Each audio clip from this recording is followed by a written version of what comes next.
Yeah, there's going to be a lot of really good competition at defensive end for Oklahoma. But what are some of the other fall camp storylines that we're going to be following all month long? We'll discuss coming up next here on Locked On Sooners.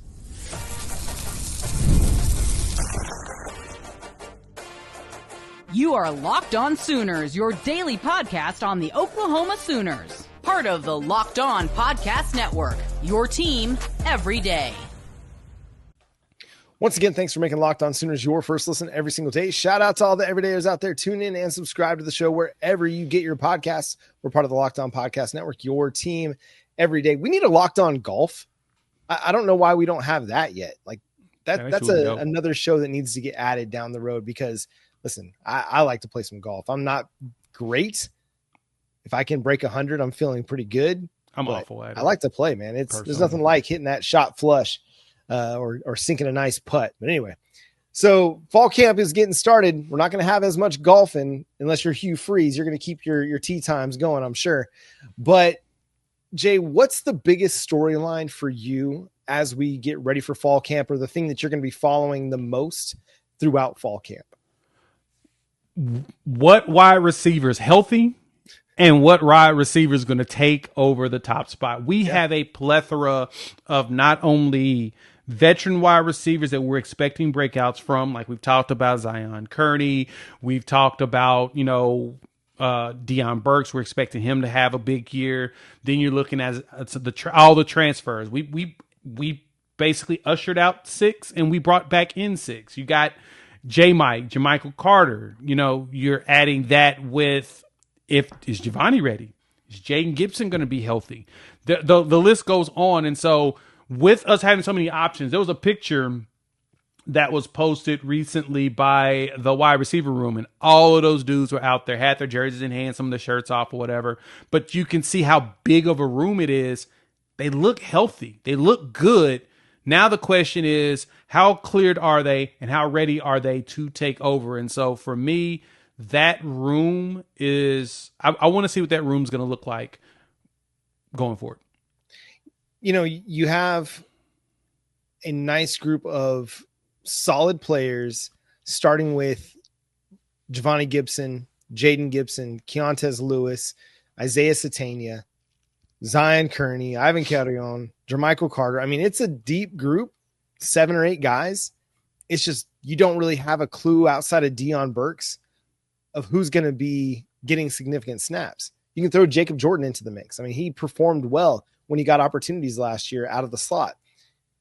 And so it's going to be really interesting to see how this all plays out over the course of August, because I could imagine like 8 different scenarios at wide receiver. Yeah, me too.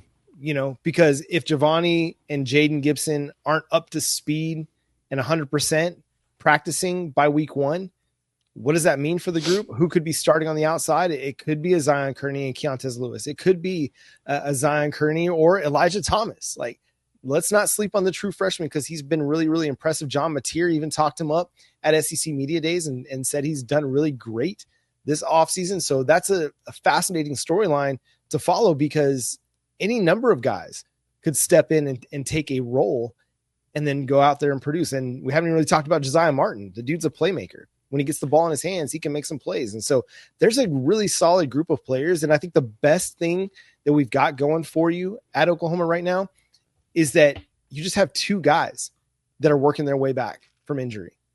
Jayden Gibson will be about a year out from his ACL. So it'll be interesting to see where he's at in his timeline. And then Giovanni Gibson he's out of the boot now. We'll see when they have him up and running at 100% practice reps during fall camp.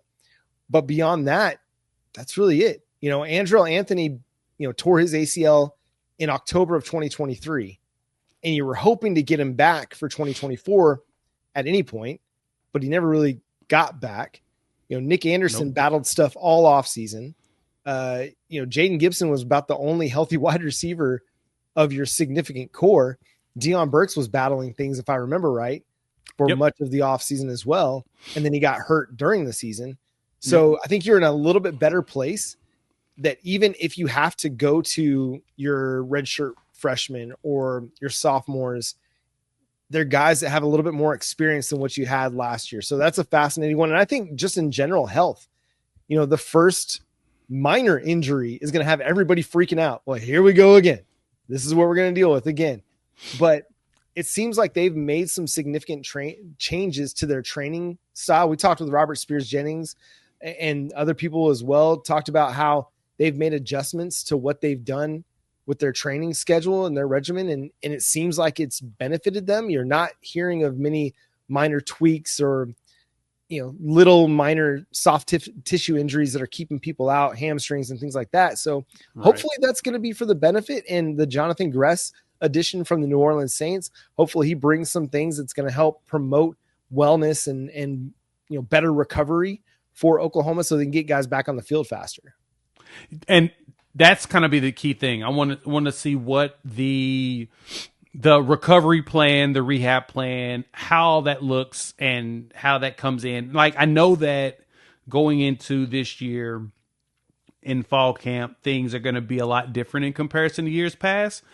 It feels like the smart thing to do is to ease your way into everything. So I was wondering, that was kind of like one of the other storylines I was curious about.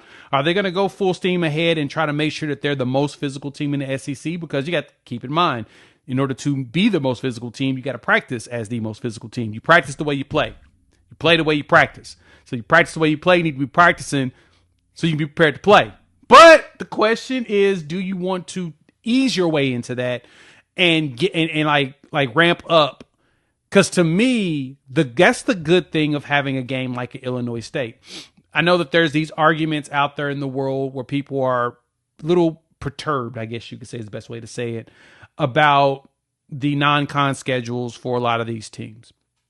Whatevs. To me, week 1 is your preseason because college does not have that. And these are younger players still. Yes, they're susceptible to injury just like everybody else. They may recover a little bit faster, but they're still susceptible to injury because this is a very dangerous sport. Mm-hmm. Having a team like Illinois State to start, that's when you go out there and work on your physicality. That's when you start pushing people around, fighting people off. And then you can prepare yourself, because week 2, you got Michigan coming to town. Luckily, it's all back-to-back home games, so you're good in that capacity. So, John, to me, slowly ramp. Use Illinois State that week in that game as the one where you set your tone on physicality. Well, I think what coaches are aiming for is not to peak too early, right? You don't want to hit your physical peak the second week of August. You want to be trending towards your peak as the season starts so that you're good to go by that time. I don't think that they're going to be trying to play with bubble wrap on players or they're going to try to practice too differently than what they've done. They might have, fewer full contact practices or more days in between contact practices than what we've seen in the past. But I'm not concerned about this team and its physicality. I'm not. I've seen what the defense can be. I've seen what the offensive line can be when you have some consistency. Let's look at that Alabama game. Okay. Is it perfect? No, but the potential is there. So if you're physical in August, who cares? You need to be physical week 2 and moving forward. So I think, Jay, you're kind of onto something there. But if I know Brent Venables, like I think I know Brent Venables, we're not doing non-contact practices throughout fall camp, throughout the entirety of fall camp. They will put the pads on. They will have guys lining up, cracking heads. And they will have dudes that are challenging and competing because that's what he wants. He wants competition out there. Yeah. Some of that is that physical one-on-one competition or that, those drills where it's heads up and you got to tackle the ball carrier behind them. Like they want that kind of stuff. So I don't think they're going to sleep on any of that. I just think that they'll probably try to spread it out a little bit more. Yeah. More so don't go in there and just be knocking heads every day after day after day. Ease yourself because you dealt with a bunch of injuries last year. You don't want to keep, the bad luck bug flying at you. So, take your time in that capacity. Yep. Prayers up for the Oklahoma Sooners health situation for fall camp as we get ready for the 2025 college football season coming up. The Oklahoma Sooners fans, you're feeling pretty good about Oklahoma going into the season. How did you vote in one of the polls we put out over on YouTube? We'll discuss coming up next year on Locked On Sooners.